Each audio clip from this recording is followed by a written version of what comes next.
We're gonna start the event just a few minutes earlier. I think that's great since everyone's ready. And so we'll start with the host, okay? And I'm just gonna ask the host to come and introduce themselves, and then they can open the event for us.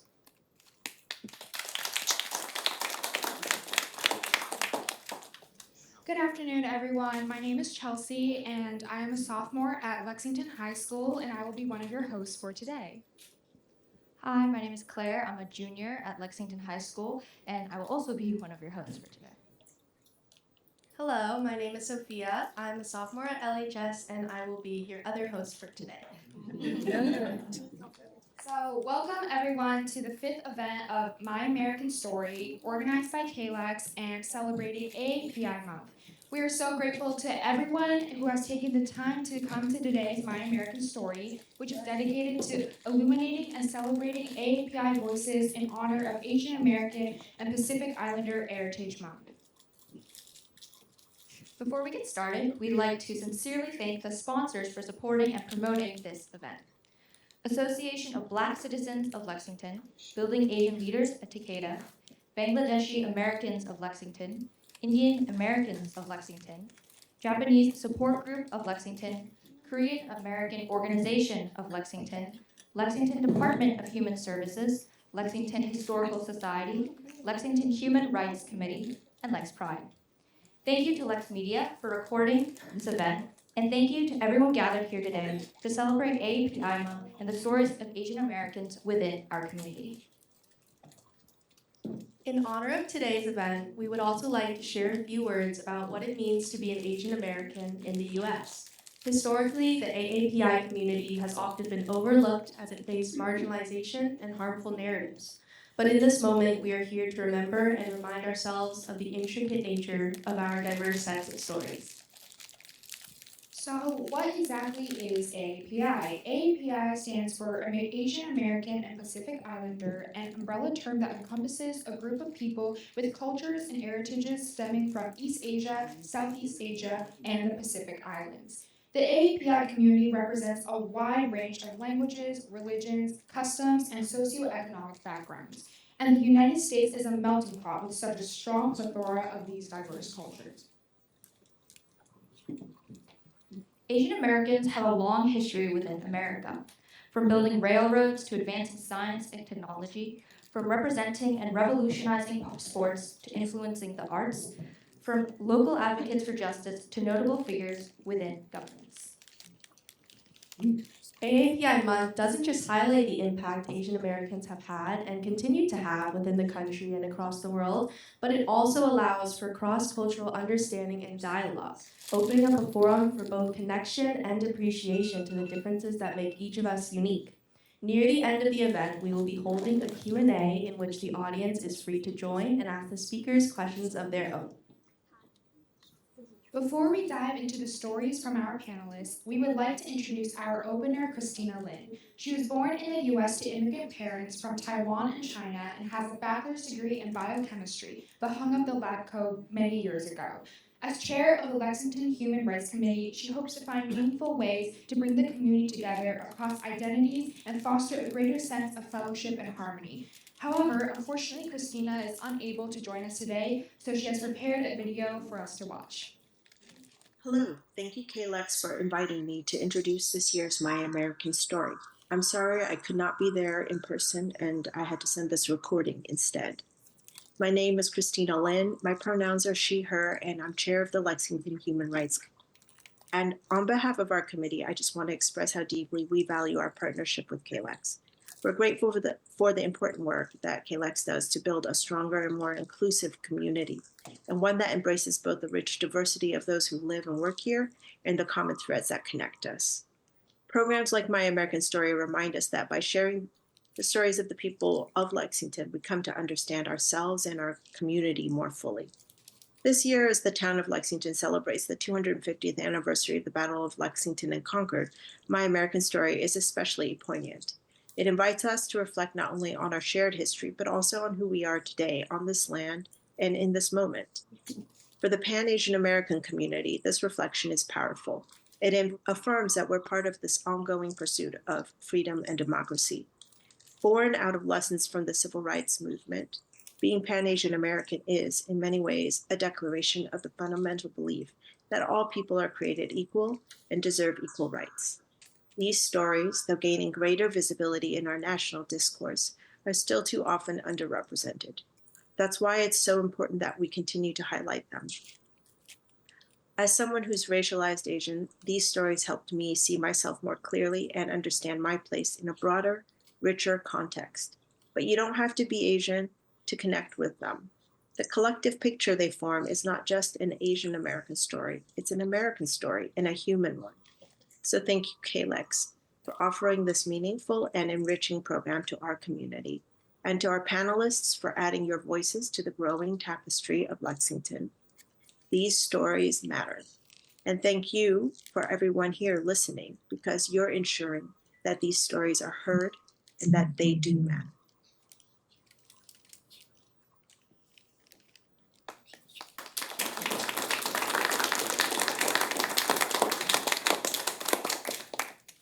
We'd like to take a moment to thank Ms. Lin for making that recording. It was incredibly insightful, and it was really wonderful that she was able to have her voice heard here today. Now I'd like to introduce our first panelist, Hyung Cho, Alan E. and Marilyn M. Puckett Professor of Mechanics and Materials at Harvard University. He earned a bachelor's degree at Jiangjiaotong University in 1985 and a PhD at Harvard University in 1989. He joined the faculty of the University of California at Santa Barbara in 1989, Princeton University in 1997, and Harvard University in 2003. We will hand the mic to him now, and we look forward to hearing his story.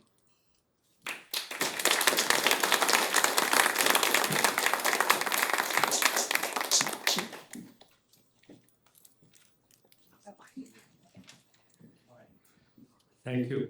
Can I put this on? Yes.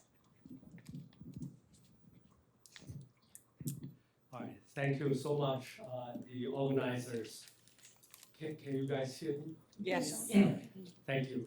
So thank you, organizers, for this opportunity to speak. Thank you all for being here. This is such a wonderful event to get people together to celebrate our own community. Thank you also to be our host. All right, so my American story started in China. So I was born in 1963 in Xi'an. So I don't know how many people know about Xi'an. So it's an incredible, lucky in hindsight, lucky time and a lucky place. So Xi'an, let's talk a little bit about Xi'an. Xi'an in 1974, there was a discovery, international sensation. Thousands of clay horses and warriors were suddenly discovered. They were buried 2,000 years ago. 2,000 years ago, I guess people were very diligent making clay horses, human size. You probably saw them. So instantly, Xi'an became an international tourist destination. The story will come back to my story. 1974, when I was 11. So the tombs are always there for 2,000 years, waiting for me to be discovered. So another important event in my early years was, of course, the Cultural Revolution. It lasted between 66 to 76. My family was not harmed. And I had actually a happy memory of childhood.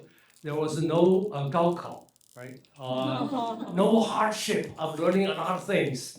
I had happy memories of childhood. So in 76, Cultural Revolution ended. And it ended because I need to go to middle school to study. Instantaneously, it's unbelievable in hindsight. Instantaneously, the whole country, I mean China, was enthusiastic about suddenly enthusiastic about mathematics, physics, and chemistry. I didn't know I was good at these subjects. It turned out I was pretty good at these subjects. So that was elementary school, high school. And then another event, it was a lucky time. In 1979, important event. The United States and China normalized the diplomatic relation. So when I entered college, 81, the whole campus was very enthusiastic about one thing. Study very well and come to United States to be graduate student. So yeah, I was just lucky. So for all these years, one movie United States made really impressed me. It's Forrest Gump. Yeah. You're just a lucky guy, right? Lucky guy, or whatever he did, it was just interesting. Good things happen around him. Anyway, so I relate to Forrest Gump. Anyway, so and then so when I graduated, I did well in college, won all kinds of prizes. So of course the purpose was not doing well. The purpose is go to America. I didn't know how to do it. So at that time, you probably knew in those years, Chinese government select students to send to America to study. So I was in Xi'an, that was only passed, waiting to be selected. But in my year, my concentration, I studied mechanical engineering, mechanics. I'll come to that, what I studied later. So in my concentration, there was not a person to be selected. So the government, there's maybe some issues with the United States. In that year, nobody was selected. Anyway, so, but magic happened. Remember this two? And the clay horses and the warriors? There was a tourist. His name was Hutchinson, John Hutchinson. He was a professor at Harvard. So I was introduced to him as a possible candidate for graduate study at Harvard. So next year, 1986, I came to Harvard as a graduate student. Not selected by government, Chinese government, but selected by Harvard. So just very lucky. Thank you. So and so actually Forrest Gump, right? He was not quite aware of his environment. I wasn't very quite aware. Anyway, I did quite well in hindsight. So in 3 years, I finished my PhD, and immediately I went to University of California, Santa Barbara, to teach as an assistant professor. So in 3 years, I made tenure. In another 3 years, I made full professor.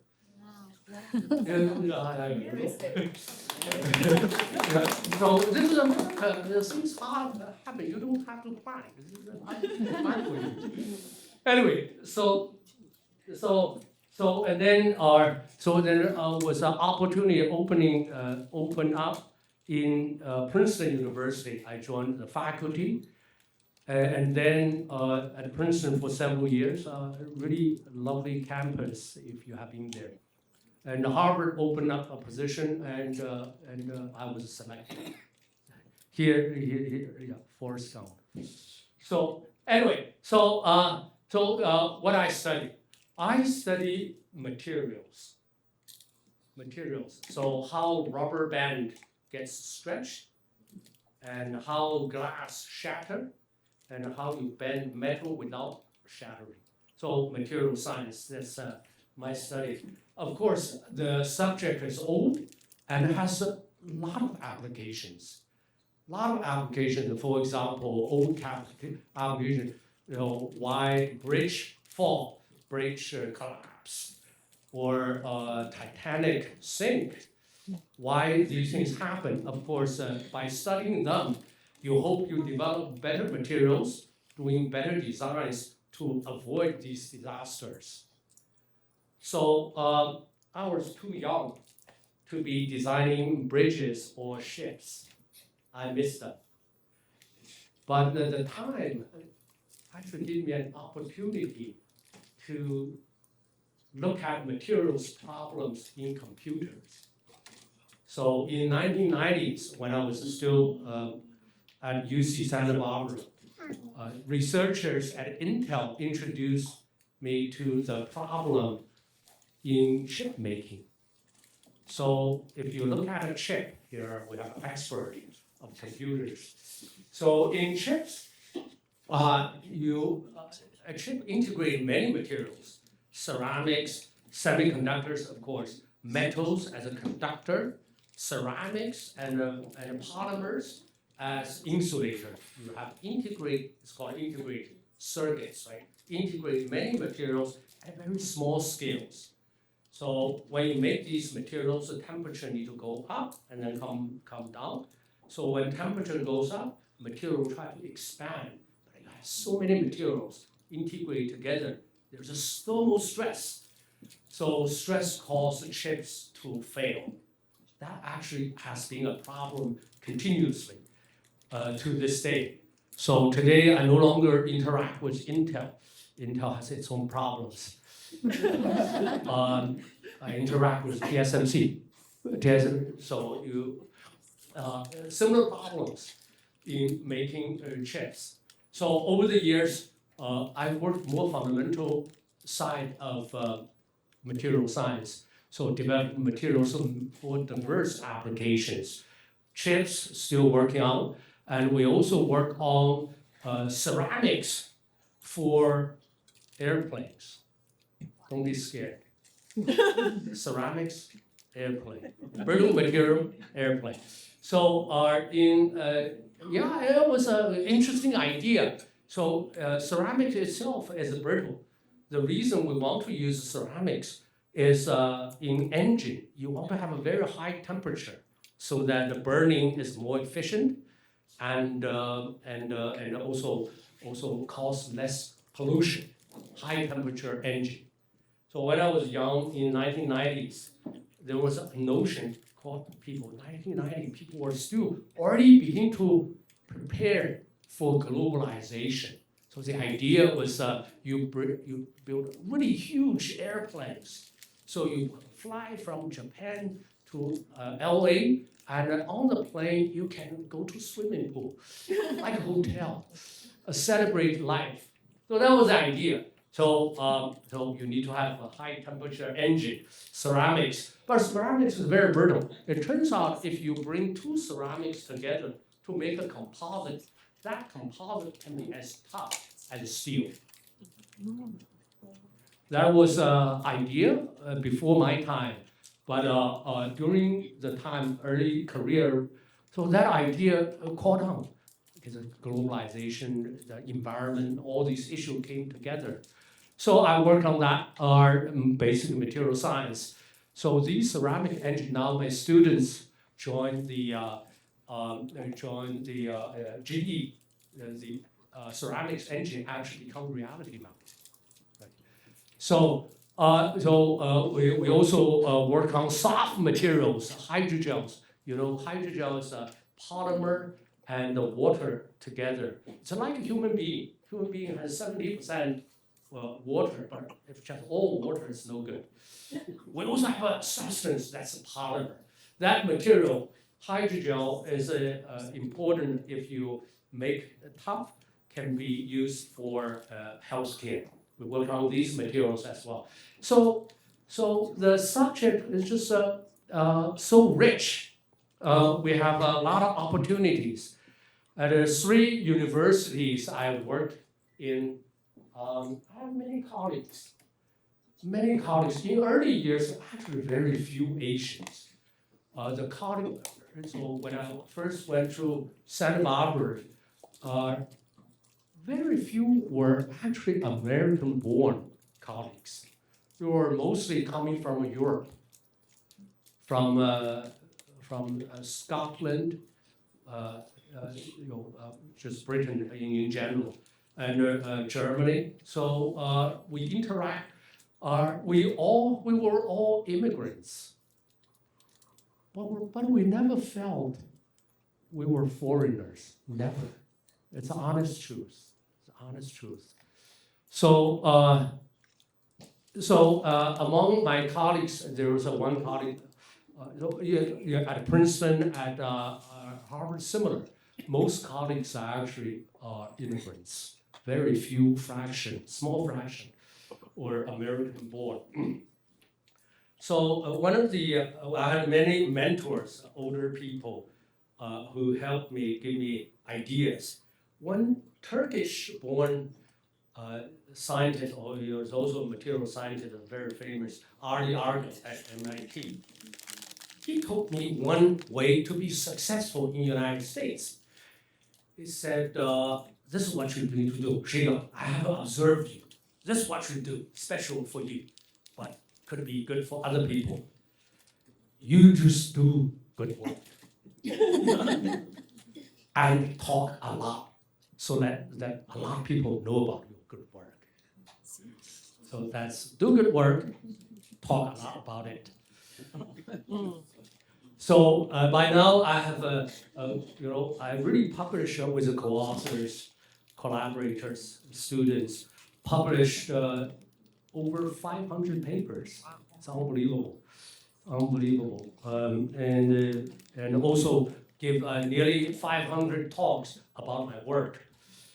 So over the time, I guess this is in a nutshell is my American story. Perhaps it sounds very peculiar, or my story is maybe different from yours, American story. But I think we share one common theme. So this is a theme about American dream. American dream. So now, what is American dream? Here I have a book. This is a book. The title of the book is The Epic of America. This is the book that coined this phrase, American dream. The Epic of America. So let me read the author's description. What is American dream? The whole book is talking about what is an American dream and how this dream was developed and how it is important, not to America, just America, and to the entire world. So this is a whole book about. So from the preface, that American dream of a better, richer, and happier life for all our citizens of every rank, which is the greatest contribution we have as yet made to the thought of the world. It's our contribution to the world. We live this dream, but we contribute to the world. What a wonderful notion.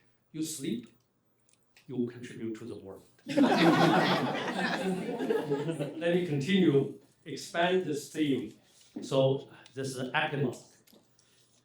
The American dream that has lured tens of millions of all nations to our shores in the past century has not yet been a dream, merely a dream of material plenty, though that has doubtless counted heavily. It has been much more than that. It has been a dream of being able to grow to fullest development as man and woman, unhampered by the barriers which had slowly been erected in old civilizations, unrepressed by social orders which had developed for the benefit of classes rather than for the simple human being of any and every class. And the dream has been realized more fully in actual life here than anywhere else, though very imperfectly, even among ourselves. So the American dream is not just for America, it's for the entire world. It's a new, relatively new idea in the human long history of human. It's just a way of living in the future. So, ladies and gentlemen, this book was published in 1931 in the depths of the Great Depression. Thank you very much.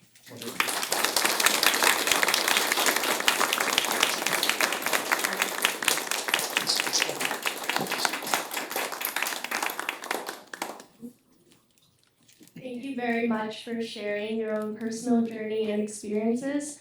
I feel like along the way, we also learned about your approach to life, and it was both insightful and inspiring.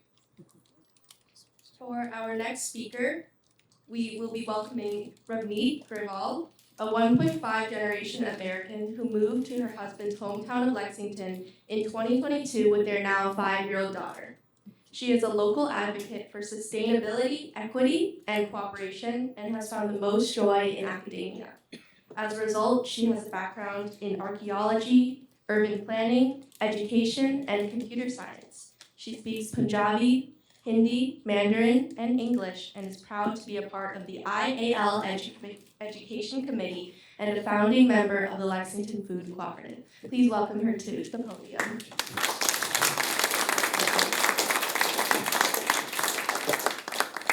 Oh no, my story is not as impressive as that one. But bear with me.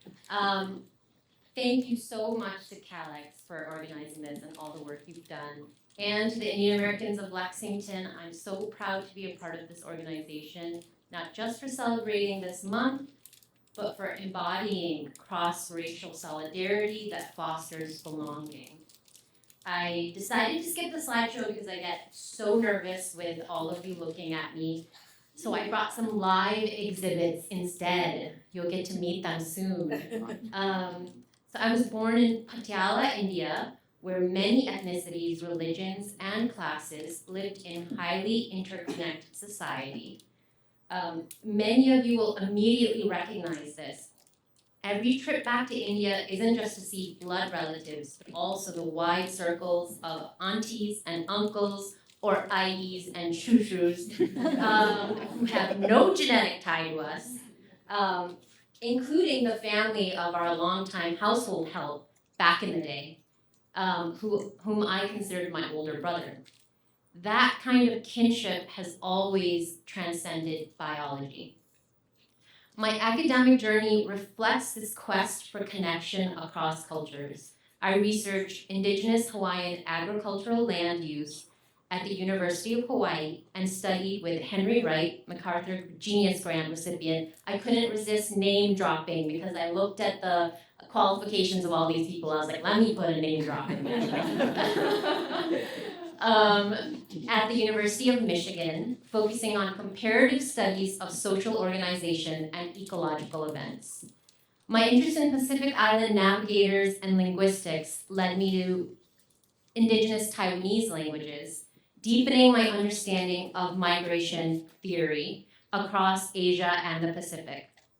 I idealistically wanted to apply history's lesson to regional planning, which led me to Harvard's urban planning program, where I met my husband, Exhibit A, a Lexington native and Taiwanese American. He's in the audience, obviously.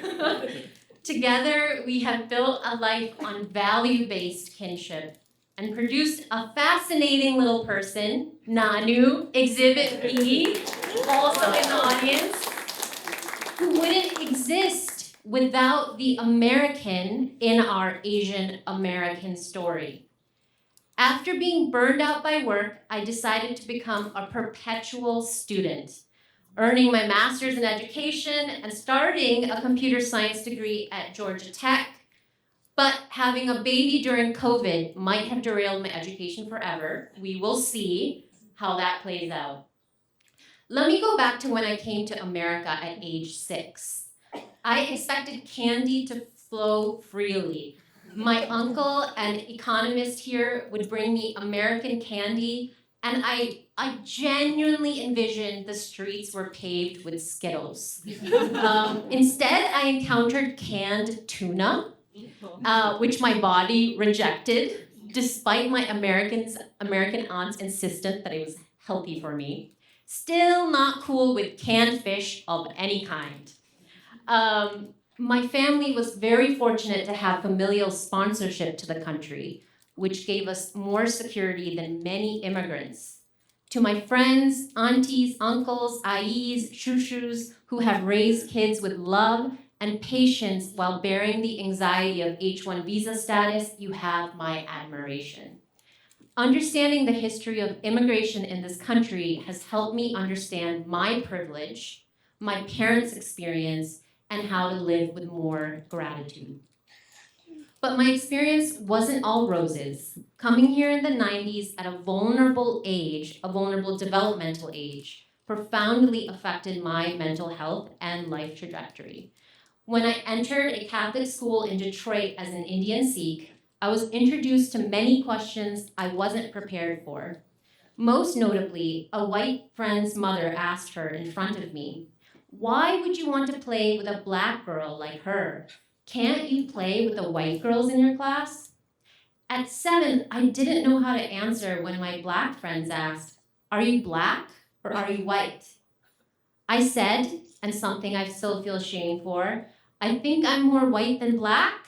You can understand why, given what I had just learned from my friend's mom. They responded, "No, we think you're more like us." Even then, I was grateful for that invitation to belonging with them. Please do not let me cry. Okay, that was one of the first times I saw how anti-Blackness becomes ingrained in people. Immigrant families are often taught to fear Blackness, equating it with disadvantage and distancing themselves. This is why I was nervous, because I knew I would cry. Interestingly, Blackness played a huge part in shaping my understanding of being Asian American. We are often taught, be quiet, compliant, don't make waves, don't be like the Black people who complain. That brings me to the model minority myth, which may seem like an advantage, but is not. It tells us we will be accepted only if we let others cross our boundaries without complaint. We're praised for being docile, hardworking, and quiet. But the moment we assert ourselves, we are labeled unfriendly or hostile. The point of no return off the model minority path was when my 5th grade teacher lent me Voices from Vietnam, which in retrospect, was I too young for her to give me that book? Maybe. But the book opened my eyes to Asia, not as a monolith, but as a region filled with living, grieving, and resisting people, and living joyfully people. And I still have it, and it has my cute little 5th grade handwriting with my name written in it. Getting to the University of Michigan was a relief. I had begun to stick out in every group because I didn't internalize being Indian as inferior as some of my family and friends had. Instead, I thought Indianness was incredible, and I liked Asian and Black features. I was trying to read the I Ching and Confucian philosophy rather than Harry Potter. Classical music to me was Indian ragas, North African guitar, and the urdu. I was really lonely until university, when I could engage in conversations about identity, race, and belonging that I had been holding in for so long. I read Race and the Rise of Standard American in my linguistics class, also the same copy, and that's getting old and older faster than I want it to. And that was it. My brain was forever changed, much like the protagonist in Arrival. When we moved to Lexington to be near Tom's parents, I felt hopeful. I had heard it was a great place to raise kids, and we were embraced by the Asian community. I told my father I'd finally found a place that felt like home, since leaving India. But then came one of the worst episodes of bullying and harassment with racial undertones I've ever experienced. It illustrated how harmful the model minority myth is. The universe is often cruel with its timing. This happened just when I felt I had released a breath I had been holding since my white friend's mother tried to teach me what my worth is. Though painful, that experience changed me for the better. I saw how others, especially Black families and early Chinese immigrants, endured far worse pain and didn't turn to hate. I also saw firsthand recently that not only people of color, but white folks who try to do the right thing can face irrational ire. And while that's scary, it also, in a strange way, makes me feel more connected. I now know that I can endure, and my resolve to stand up for innocent people has been strengthened. It's so important that we show up for each other and not make any group a monolith based on the actions of a few. I'm proud to be Asian, American, and a Lexingtonian, but I also understand that pride is not just about celebrating our uniqueness. It's about understanding our interconnectedness in the movement for justice and a future with less needless suffering, and hopefully a future closer to that American dream you just read an excerpt about. And that extends beyond racial or cultural boundaries. This morning, I asked myself, am I more American or am I more Asian? The answer came back resoundingly. I'm mostly Earthian. And if we encounter alien life, then I'll be Universian. I don't belong anywhere, so I belong everywhere. With whomever will have me, the real, sometimes awkward, and now almost crying on local television, me. Perhaps because or regardless of being Asian American, I carry the island of misfit toys internally, collecting good people like rainbow jewels, my daughter's favorite. We polish each other to sparkle, shine, as she likes to say, with each honest, loving, and hopefully only mildly uncomfortable conversation. Thank you.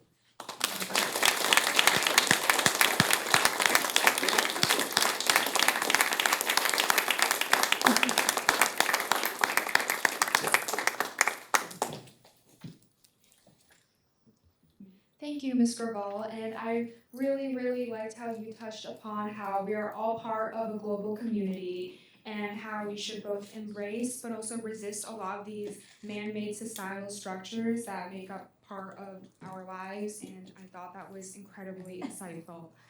Now I would like to introduce our next panelist. First of all, our third panelist is Alok Saldanha, the son of two doctors who immigrated from India via London in the 1970s. He is the Scoutmaster of Troop 160, where both of his sons are currently Life Scouts, and he graduated from MIT and Stanford. He is a principal software engineer at Generate Biomedicine, an AI-powered protein therapeutics company in Somerville. We will now pass the mic to him, and we look forward to your story.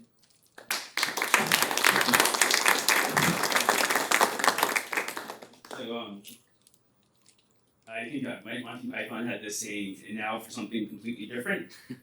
So I have not been to very many IAL or CALex events, but I really appreciate how they contribute to the tapestry of Lexington. I think one of the wonderful things about Lexington is how many civic organizations it has and the opportunities people have to get to know each other. I recently gave a very, I think, very successful talk at BioIT World, which is a big thing for people that do IT at biotechnology companies. And I think the reason it was so successful is my boss told me before, think about what's going to benefit your audience the most. And the reason he told me this is because he knows that by default, I am like 100% laser focused on my inner world. And this story I'm afraid I did not think about you, dear audience, until just now. Until I was sitting here and like, wait a second, what do these people actually need from me? And it's too late. It's too late for me to change what I've got here. And so what I've got here is a story that I judge to be urgent, and hopefully it will resonate with you. So my American story starts with my parents. I was born in America. I'm here because they decided to come here. My parents are brave and adventurous. My mom is brilliant and completely tireless. She just always has energy to do what needs to be done. I didn't expect to get emotional right now. And my dad has always been like a rock, very calm, diligent, always prepared. They've always had a very high value in education. That's something that I've seen in my wife's family. My wife is with her. She was born in Taiwan, and her parents are both Taiwanese. But I think there's a lot of common values in the Asian background that we see in our lives and carry forward, hopefully, to our kids. One of which is that children are a blessing. There are some elements on like social media where people are like, "Oh, kids are like not great." Kids are great. I love them. My kids, if you're listening, you should have more kids. Anyway, my parents were also politically active. They were very active. They thought it was very important to connect with decision makers. They often took us to really big parties with lots of other Indian families. They showed us how to socialize. They didn't really tell us, and I don't know if I really got the memo. They often had like rounds of toast where everybody would like talk like extemporaneously, and they would always go like if it was like a 15-minute sleeping slot, it would be like 20 minutes minimum. So I kind of see a little bit of that here sometimes. So sorry, are you too loud? Turn it up, Okay. turn it up. So yeah, my parents were like say everyone in my family, like my aunts and uncles as well. They all have framed photos of themselves with like the Pope or like Michael Dukakis or like people that were very connected.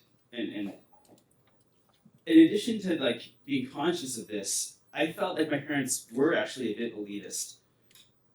To them, it wasn't a question of are we less than. We were from an upper strata of society, of Indian society. They were very advantaged to be able to come over to India when they were able to.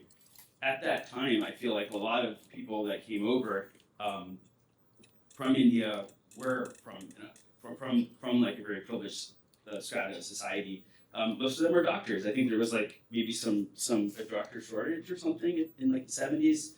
And so my parents were very active in sort of Indian medical associations, like the Indian Medical Association of New England and American Association of Physicians in India. And we went to many of these events growing up. But there were very few Indian families in my town. I went to Catholic church every week because my parents are from a part of India that was colonized by the Portuguese, and they grew up Catholic, and my mother is a very devout Catholic to this day. But so I think culturally we're just from a very, I think, idiosyncratic area. And I personally, my friends growing up were neither Indian nor Catholic. And for me, personality has trumped identity. Remember that focus on the inner world. So I feel like I don't generally have a lot in common with other people. I didn't feel like I had a lot in common with other people when I was growing up.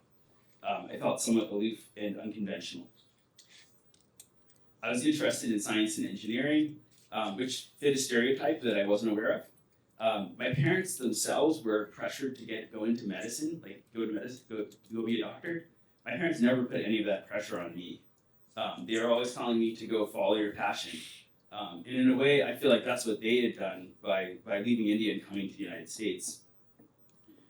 They did support me, though. They sent me to private school. They funded all of my hobbies and interests. I was just frenetically active. In high school, I was a varsity wrestler. I sang in a chorus that traveled to Puerto Rico and a big cathedral in New York. I spent hours doing theater set design. I was part of a group of 3 people that spent like hours on the weekends computer programming together before it was school, and we won a prize for computer graphics design in ray tracing, which I can talk about more, but is completely outdated with like modern stuff. I spent a summer studying Chinese at Concordia Language School. I actually spent 3 years studying Chinese in high school.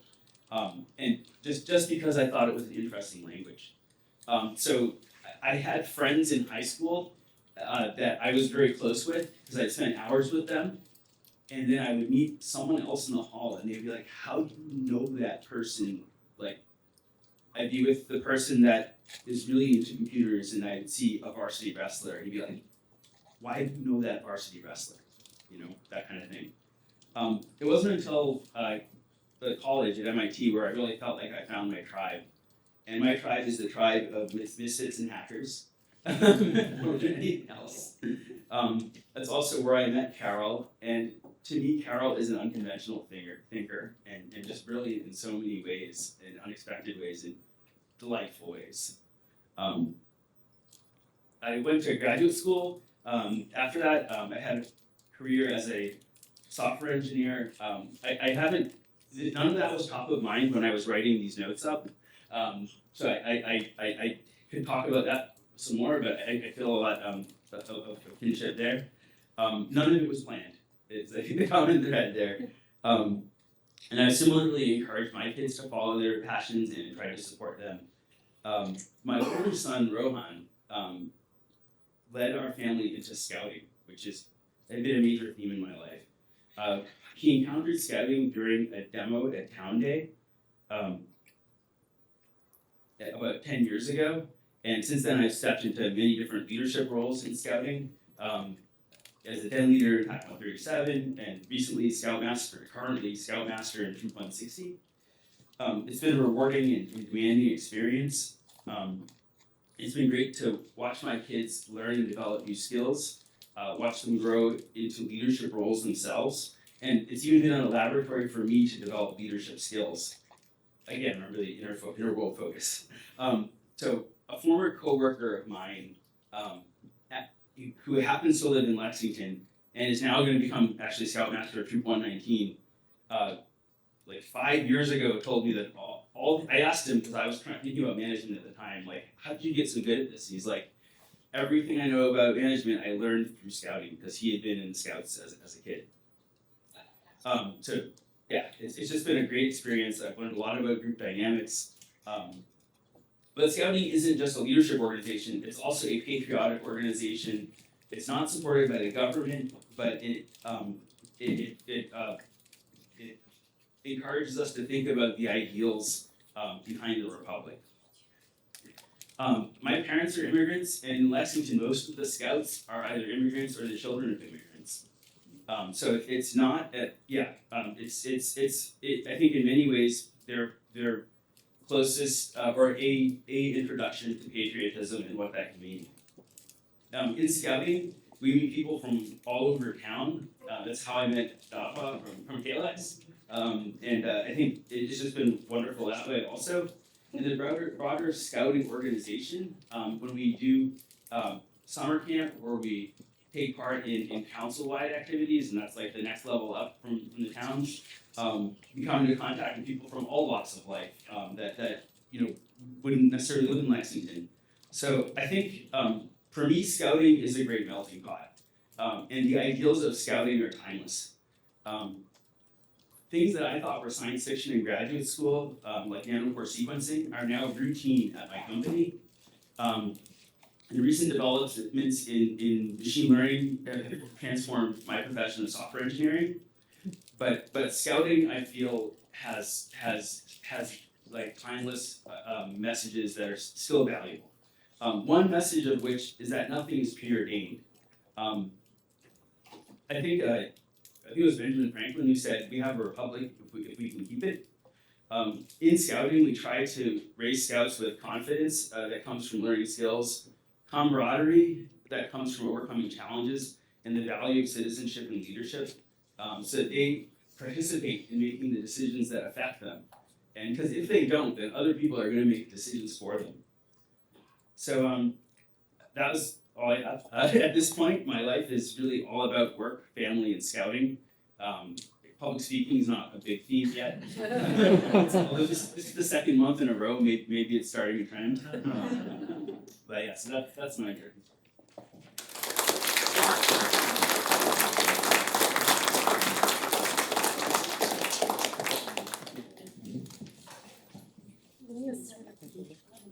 Thank you, Mr. Salda, for your insightful story. It was really wonderful and heartwarming to hear you talk about your parents and how they contributed and guided your American story.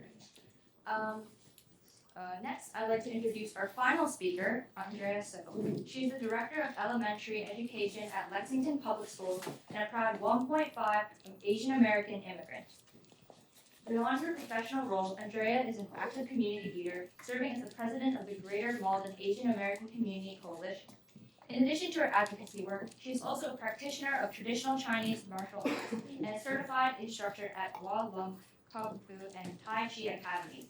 We will pass the mic to her, and we're excited to hear your story.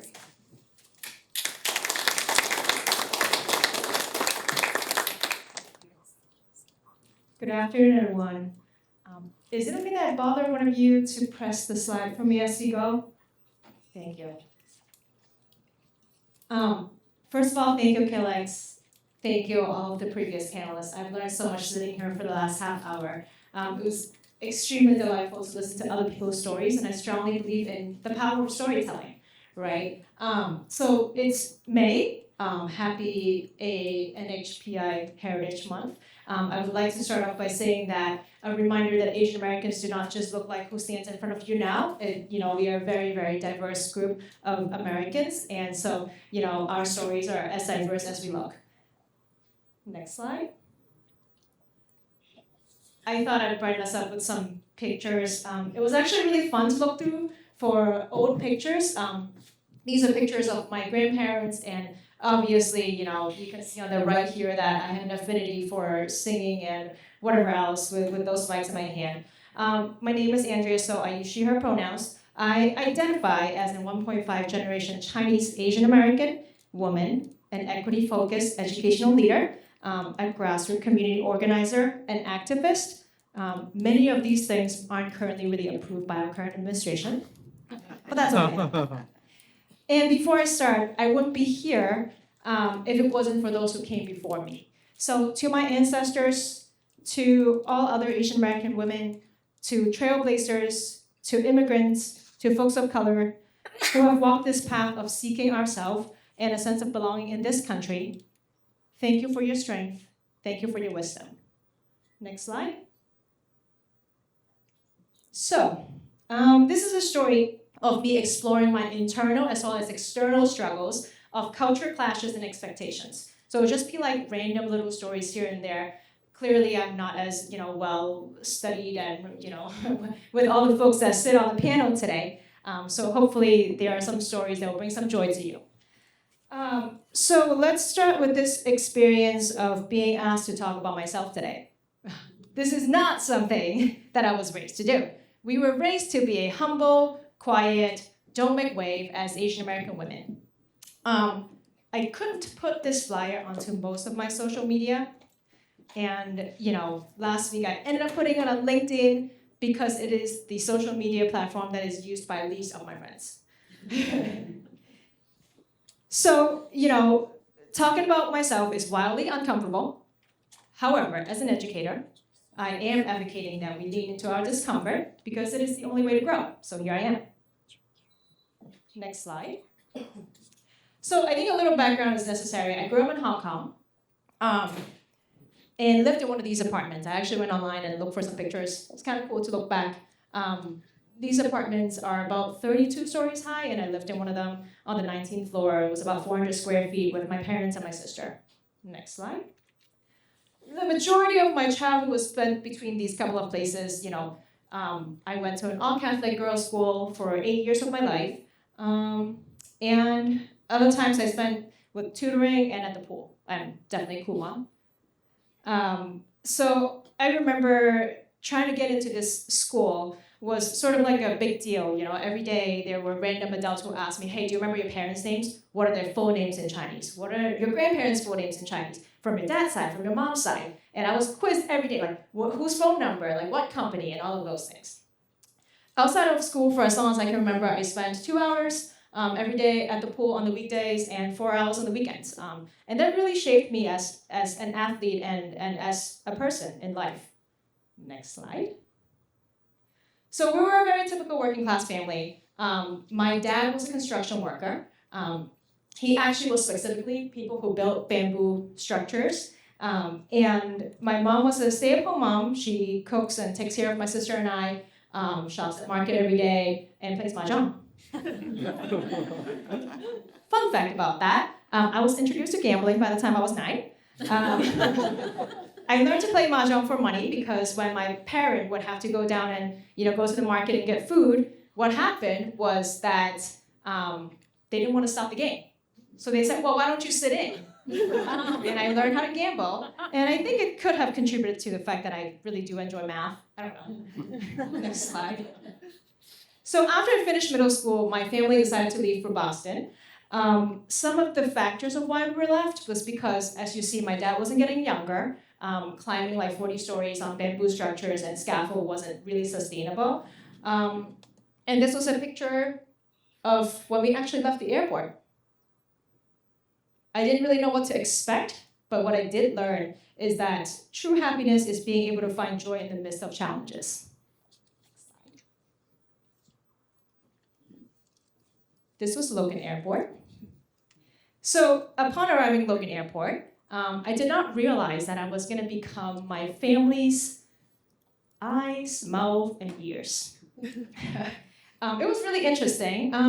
I think my childhood up to that point was pretty carefree. I didn't really have to do much. I just studied, went to the pool, like hung out with friends and neighbors. Our basic needs were really met. I mean, we weren't well off, but so once we got off the plane, my parents demanded that I told them everything that was written on the walls, everything that everybody else was saying. With my really limited English, I tried really hard, but they also couldn't hide their disappointment. Well, you went to school for so many years. Why can't you tell me what that person is saying? Next slide. So, some stories of culture clashes. 美国, 美 means beautiful, 国 means country, so when you put together, it's the beautiful country. So, just like you, I thought I was going to step off the plane into Skittles. And that this place was going to be like super advanced and like, trains with no rails or whatever. So then I was introduced to the MBTA. On the left side are some tokens. I was like, what is this? I have to do this with what? And so apparently we were supposed to put these tokens into that little thing and they would let you in. And in it were trains that never run on time. And they were never here when they said they were gonna be. And they were always breaking down and there was always shuttles. I came from, go back one side? Yeah. So I came from a place where I was using Octopus card. That card, we stored money and we used it everywhere. And the trains are always on time because when they're not, they're fined by the government. It was really interesting. And that's just like one small thing of the expectations of coming to supposedly this land of opportunity, right? Next slide. More cultural differences. I looked really hard on the internet this morning, like 1 o'clock. I got home late last night. And I looked really hard on the internet for Hong Kong restaurant waiters. And I found out that they don't really want to portray them there because they never smile. And so when I first landed in Boston, my uncle took us to Outback Steakhouse in Quincy. And we sat down, and the waiter came over and started talking to us. And I'm like, this is really strange. Because in Hong Kong, what they do is they throw the menu down, and then if you don't speak fast enough, they mumble a bunch of flowery language about your mother, and they walk away, right? Here, the waiter says, would you like some water? And like they were smiling. I was like, what are you smiling for? Why are you singing, right? So this communication, it's sort of like an introduction to how different cultures communicate. And as I grew older, this gets more complex because it is a conversation around societal expectations of how Asian American women are supposed to communicate in this society. So that summer, I registered for school. On the left here is Quincy Public Schools. There I met one of my 2 ever Chinese-speaking staff members in my high school career. Ms. Chik Ching Long, who sadly passed away from cancer about 10, 12 years ago. She was extremely welcoming. She registered us. There was, she had a crew of following. All of us, whom we called ourselves FOPs. We were the fresh off the boats. And during this time, my friends, most of whom are FOPs, whom we identify as newcomers, we navigated through lots of cultural differences. So we learned, here we go, students don't read or bow to teachers. Actually, we talk back to them. We also learned that we were not meant to fit in, and we would always be treated as foreigners. Here, not everyone believed that we stood a chance to succeed because we didn't speak English.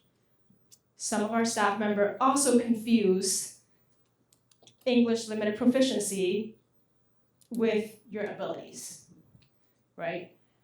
And fun fact, when I went to Raintree High School, my guidance counselor said that no, you can't possibly take any honors classes. You just came from an ESL, you just finished ESL in Quincy, and our classes are much harder here. Well, that's not the fun part. The fun part is, fast forward many years later, she applied to be a guidance counselor at one of the schools that I was administrator at, to which I refused to interview her. And then the other thing is that most of us newcomers were actually fairly invisible. I will tell you that, and I hope that they don't take away my high school diploma, but I did not actually attend most of the gym classes in high school, but passed, because the gym teacher saw the color of my skin and asked, ball or walk? Loudly and slowly. And I said, ESL room. So I went to the only ESL teacher in the building, hid out there for all of my gym classes, and nobody knew. Hopefully they don't take my diploma away. It's too late now. So I think many of these experiences about my invisibility and accessibility to what is out there shape how I am as an educator today. Next slide. This was my high school graduation. My grandparents actually traveled over here. But I think things started getting more rough around this time. If you remember, my parents had lived in those complexes. We had lived in buildings with lots and lots of neighbors. And when we came over here, they lost community. They became isolated. They didn't really speak the language. There was no community centers for them. And so, they worked 2 jobs, labor intensive, very isolated as human beings. And what kept them going was the belief that they're doing this for their children's American dream. Turns out, we understand this dream part very differently. They wanted me and my sister to go to school, go to college. They had a couple of choices for us. Accountant, pharmacist were their top 2 choices because they hear other people that it's a really cushy job. You go to the office and you get paid really well and then you get to go home. Turns out, neither my sister or I were anywhere interested to any of those things. And, that definitely wasn't my dream. Next slide. So I went to Northeastern University studying math and music, another source of disappointment for my family. But then in hindsight, I'm like, well, you put me through Kumon, tutoring, and all these piano lessons. I don't know what you thought was gonna happen, right? Next slide. Hopefully this plays. I think at this end, press it. Oh, back. It's okay. It is just a clip that I thought would be fun to share. During my college years, I fell in love with Chinese martial arts, and it was a quick clip of my friend and I putting together some fighting sets, and we thought if this education thing don't work out, I'd just be like an action director or something. Next slide. It's okay. Go ahead. Thank you. And so in Hong Kong back in the days, Kung Fu were practiced by people who were gang-related on the streets. So my parents were very confused when I said, hey, I'm going to go to Kung Fu. And they were like, who are you going to fight? And I was like, my inner demons. So needless to say, this was really not approved by my family. But Kung Fu really means hard work. Being a Kung Fu, I felt connected to my ancestors and connected to my roots. My Sifu was also very intentional in creating a community where we not only grow physically, but also spiritually. And so this community became my home. As you can see, these are actually really recent pictures. This one is for, it was in Lexington during the New Year celebration. I did eventually ended up representing the United States, traveled to Italy, and then now we're paying it forward with the little ones over here. They just passed their test to the next level. Super cute. So, the goal is that for every student to have this opportunity to come through the door and feel that they're cared for. Next slide. So after college graduation, I picked to become a high school teacher. Yet another source of disappointment. It just doesn't stop for them. I feel bad. But there is nothing that quite ever can describe the feeling you get that you build a small community in your classroom with your students and your colleagues, right? There is no other job where you get to see children grow. There is no other job where children will tell you the most honest truth about you, including like your hair being messy and all of those things. It is a dream. I get to wake up every day and go to a job that I really, really enjoy. And not sure if it's obvious at this point, I hope it is, but I definitely wasn't the quiet, don't make a wave girl that my parents had wanted to raise me to be. And so while their dreams was for my sister and I, we had other thoughts, right? My dreams was that no child would ever felt the way that I felt when I was in school, ever again, invisible and isolated in schools. So that's sort of like my big dream. Next slide. Eventually I became an administrator. I think also by luck, I don't know, somebody asked me if I would do it, sure, why not? And so on the left is Edwards Middle School. It is a middle school that no longer exists. But in there, I have interacted with a good number of Chinese American students whom one day asked, Miss, are you the boss? And I was like, well, I never thought about it that way, but other than the principal, I guess I'm the boss. Yeah, I'm it. And they were like, wow, that's really cool. And then they started skipping away. And that night I was like, wow, this is all worth it, right?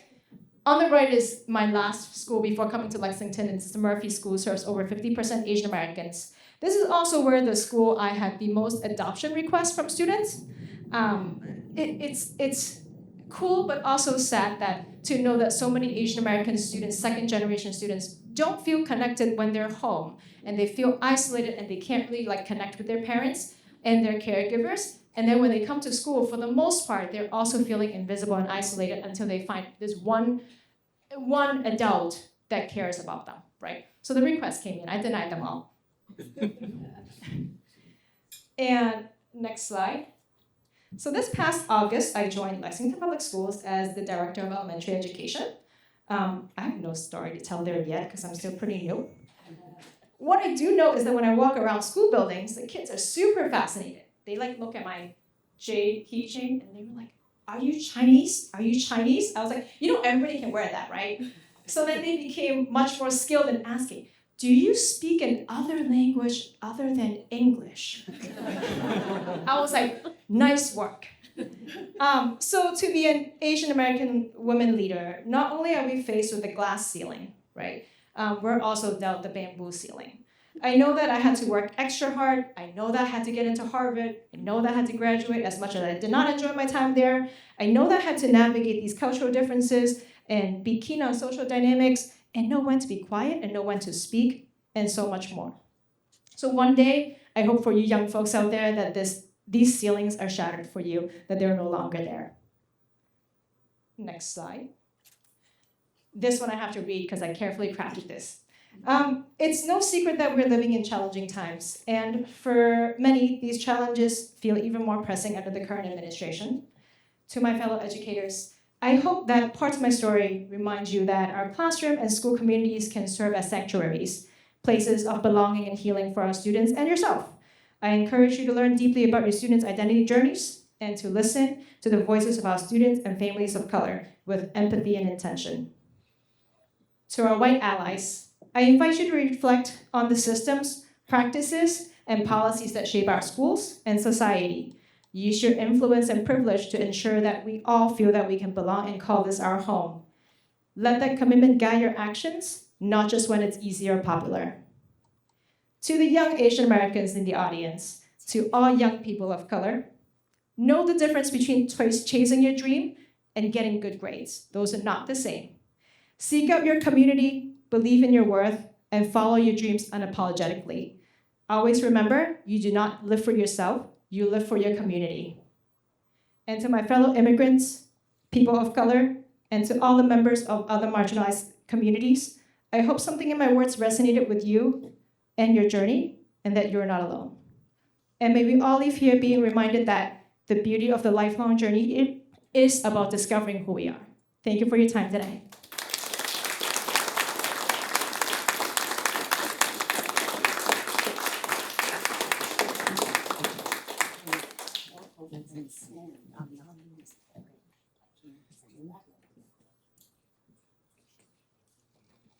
Thank you so much, Ms. So, for sharing your personal experiences and your messages towards us, and also how they shaped your hobbies, your beliefs, and your role as an educator currently. I think we all really appreciate your visual representations and your funny, captivating stories too. So now we would like to move on to the Q&A, where members of the audience can ask the panelists questions. Does anyone have a question? Yes? So first of all, thank all the panelists for their wonderful stories. And I have a the question for Professor So. So in addition to your academic career, you have also spent a good amount of time helping academia who have been facing injustice due to their country of origin. And for example, Professor Gang Chen from MIT, who went through an episode, so you helped a lot in that area. So can you talk a little bit more about that? Thank you very much. I guess people all know about Gang Chen. He is a professor at MIT, and several years ago, he was wrongfully arrested by FBI. So Gang Chen happened to be my best friend. So if FBI arrested somebody else, I would not have no knowledge of this person. This is my best friend. The kind of things FBI charged him just didn't make any sense to me. Was just wrong. So I was never really very political. Didn't know what I'm talking about. But about Gang Chen, I do know. This is a person. If government can arrest somebody like him, then I'm not too far apart because he's very similar. So I spoke up and helped to get an organization together to help to essentially to let people know who we are as a scholarly community coming from China mostly.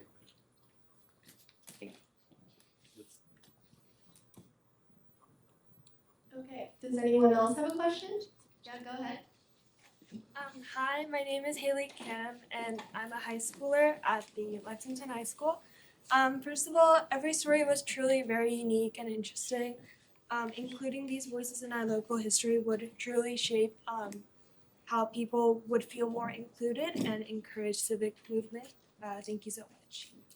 Now to my question, all speakers mentioned that our stories are important to Asians because they truly contribute to the world. And I truly agree with that as a person that came from Korea a few years ago. However, especially like teens, my friends, my peers, they feel very they're really struggling to express their true identities due to fear that they might feel silenced.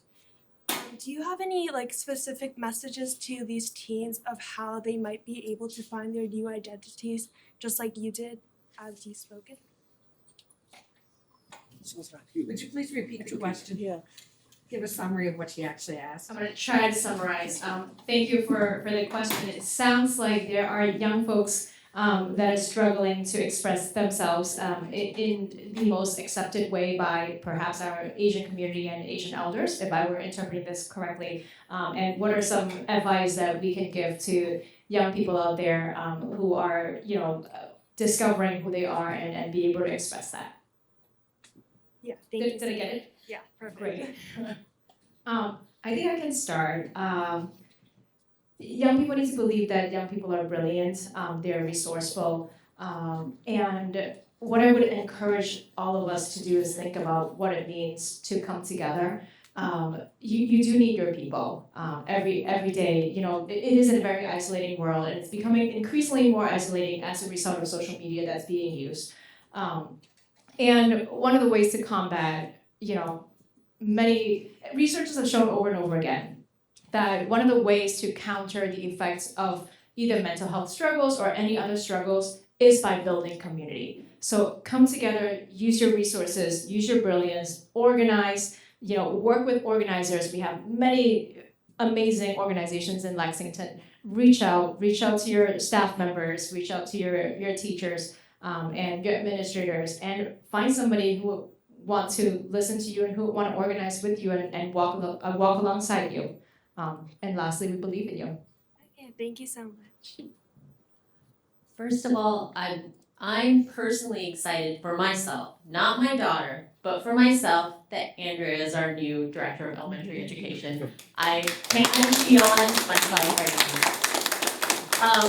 So I think that should give you a sense of what Lexington Public Schools and our school committee is committed to and trying to do. It's an iterative process, like governance always is.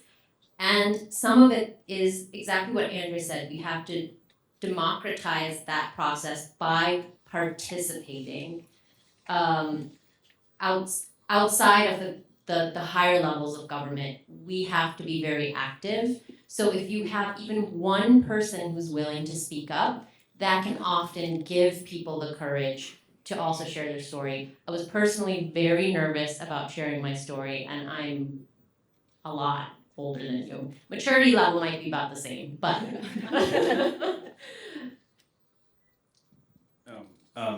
Okay, don't know if I maybe misunderstood the question a little bit, but I think it's, I guess when I was young, I had multiple competing identities, I felt, that came across.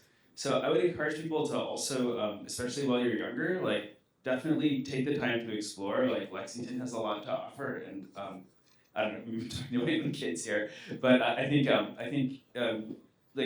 connecting with people is really important. Finding your community, and maybe finding a community that you didn't know you were part of. So keep exploring. Okay, go ahead. Yeah. Thank you very much for the speakers and the organizers. This is a wonderful event. I have been living in Lexington for more than 25 years. 4 of my children grew up. One is born here. So they are already finished their college. I think Lexington is a wonderful place. Okay, I like it.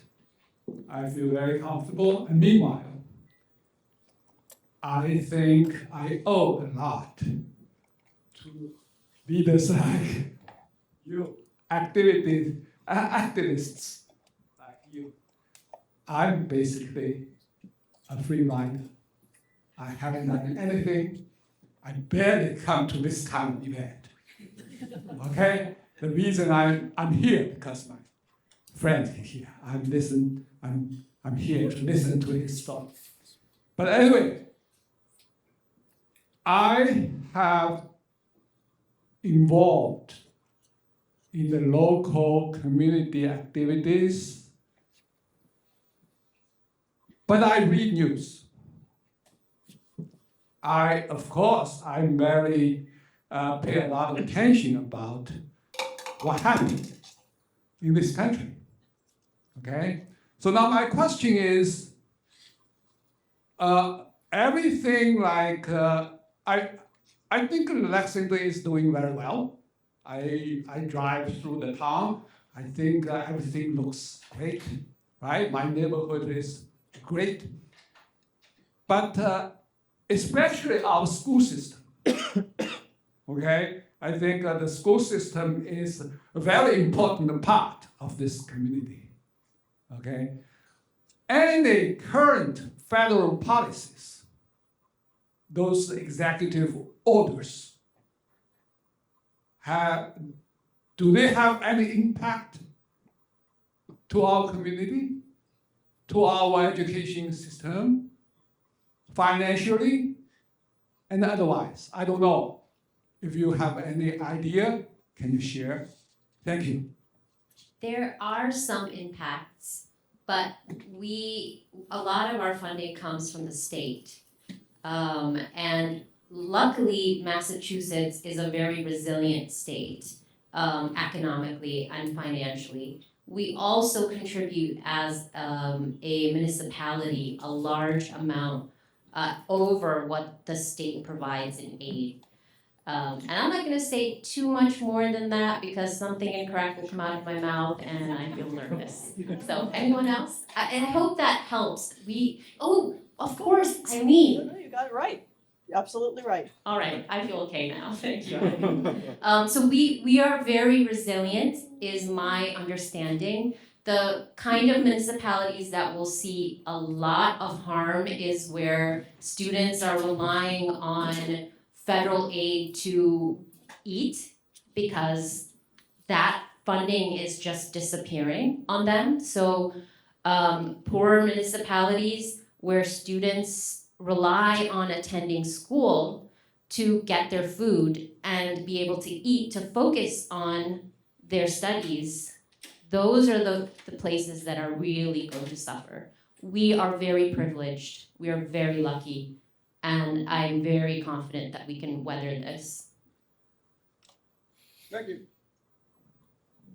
Okay, I didn't expect to have anything to say on this, but I think that, so as a scout leader, I'm involved in merit badges, and we sometimes do like professional stuff, and we're really blessed that we have a lot of talented adult leaders in our troop, and a lot of them are immigrants, and I think there is a risk that under the current administration, people won't be as excited to come to America.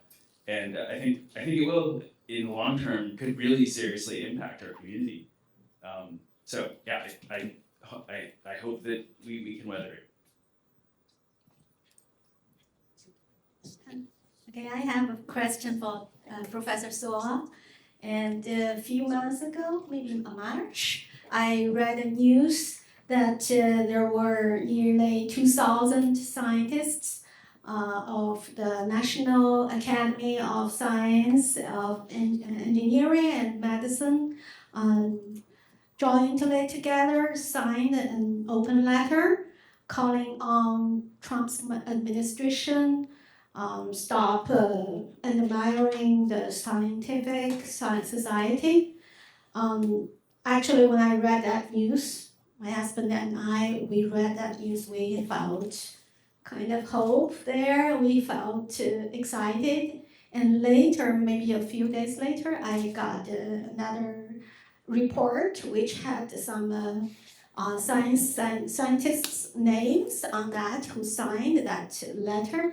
And I saw your name on that. And I saw some other Chinese American scientists' name on that. To be honest, I felt at that time I had my tears in my eyes. I felt very proud, and I felt very admired, a lot of admiration for you guys.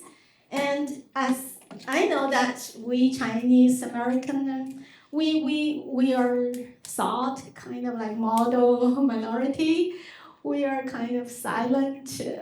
As just now you mentioned that you are never political.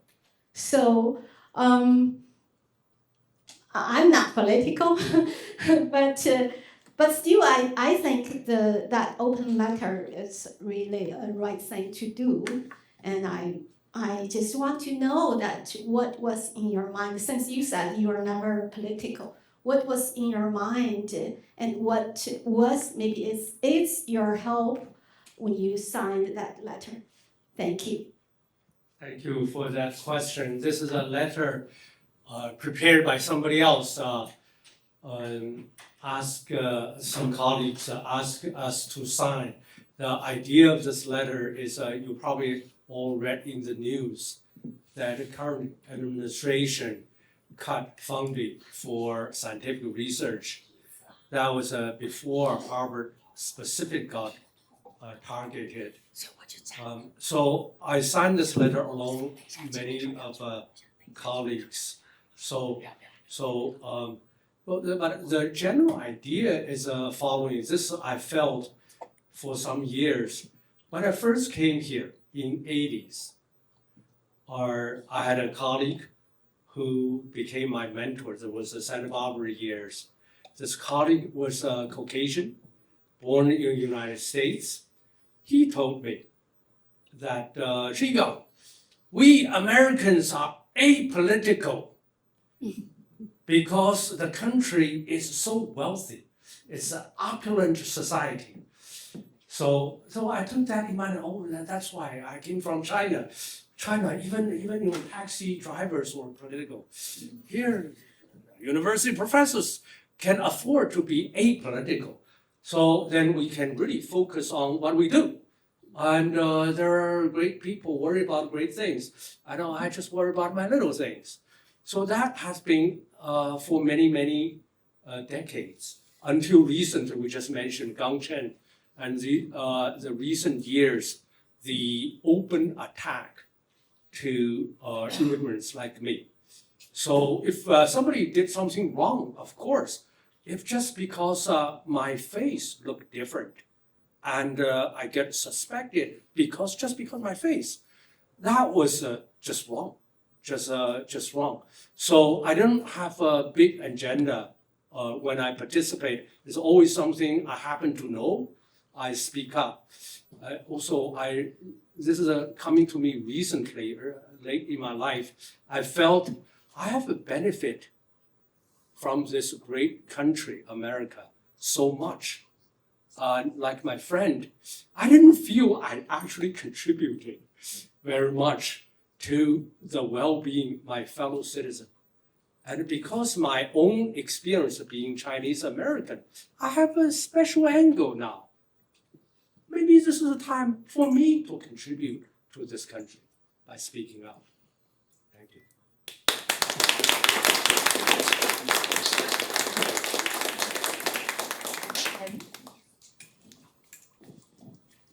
Does the audience have any further questions?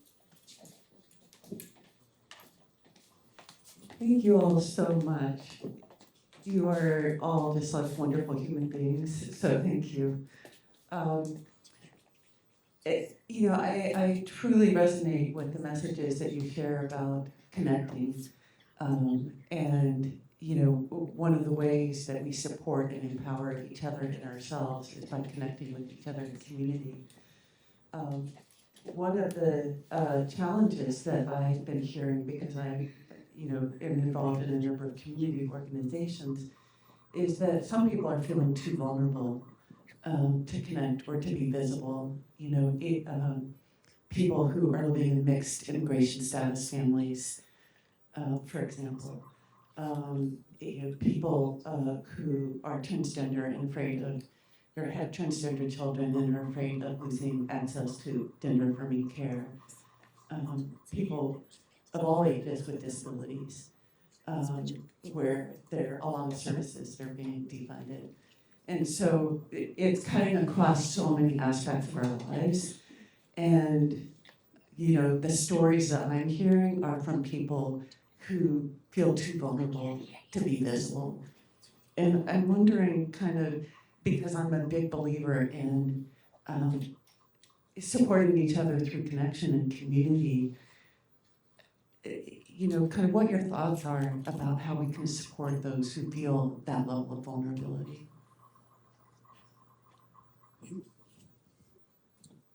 Jennifer, do you want to start?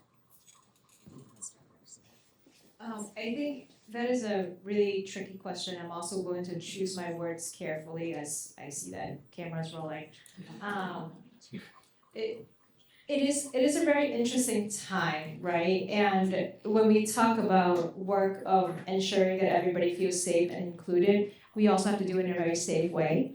I think it is also not a secret that many, because I'm in the nonprofit world, nonprofit organizations are receiving, threats, and funding has been pulled. And if you look on the news today, there's like a, educational base in Roxbury, an organization that their federal funding, has been pulled to, support the literacy of children, and especially children of color. So really thinking about how to do it in a really safe way, especially for those who might be impacted. And I know that, from understanding like leadership and change management is that trust has to be gained, trust has to be earned, and the only way that can happen is by us reaching out and continue to reach out and continue to share the resources that you have in a very non-invasive way, in whichever way. The other thing that I can think of is like there are many organizations that are organizing quietly. There's a lot of things that are happening, and if they're not, if they're not connecting with us personally, you can always choose to donate. You can always choose to give behind the scenes administrative support. You can always choose to give money. You can always choose to give in many other ways other than direct contact and connection at this very vulnerable moment. So I think one thing that makes me feel better, and I really believe in Massachusetts, I believe in some of the leaders that we have. People like, I know there's an exact example that I know of, Senator Jamie Eldridge. He took direct action helping with providing legal aid for someone whose documentation status was sort of question mark, and he was able to get him released. And I think connecting and believing in our state leaders is really essential. Keeping them up to date on anything that's happening is really important. They're very responsive via their social media, or their teams are very responsive. I know because they're probably annoyed with me at this point because I contact them about every other thing. I think that is probably the surest thing that can be done, is that they know your name and they trust you as a person who is sort of trusted by those communities. And I know there are so many people, especially Valerie, that who can help you really be in touch with those people. Okay, I don't want to talk too much. I mean, so I'm not very formally involved in activism. I just don't maybe have bandwidth. But I think it is important to make your opinion known when there are things like public gatherings. I forget the one that Carol took me to, but we made some signs, and I think the important thing is that we added to the numbers and the mass and the gravity of the, and I think that is a way of making yourself seen, and I think it's important, because if it's just the really like dedicated people that are just dedicated to that are organizing, that they're not really they need things to organize. So I think participating is important too.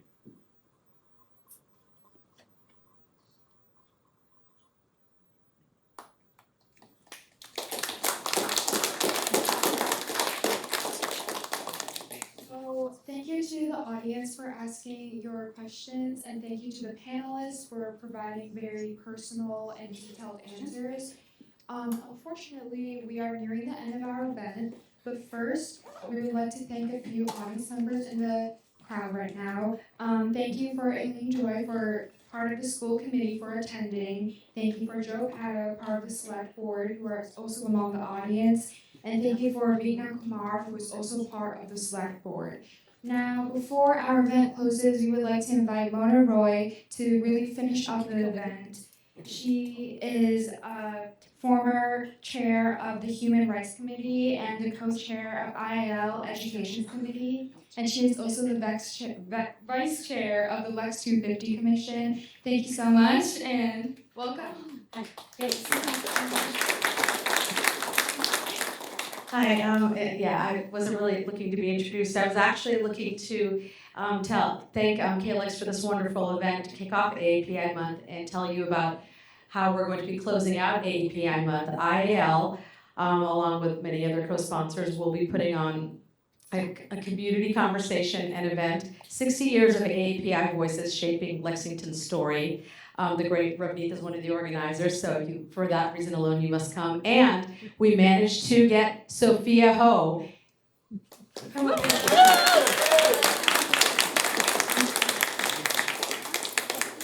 Sophia Auntie has agreed to be one of our panelists, and we're going to be talking about not only is this the 250th anniversary of the first shot of the American Revolution, but it's also the 60th anniversary of the Hart-Celler Immigration Act. And a lot of folks who are in this room were directly impacted by that. I think almost all of us were. I always like to say, even the people who necessarily didn't were here before the Hart-Celler Act. I mean, would we have the smell of delicious rib Indian food on the green without this? No.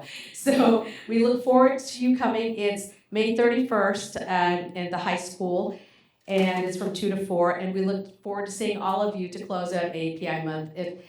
If nothing else, to see Sophia and to hear her wonderful insights. Thank you.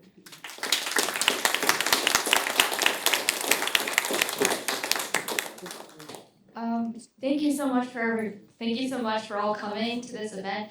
And with that, we will close today's event. It was wonderful to see you all, and I hope you have a wonderful rest of your day.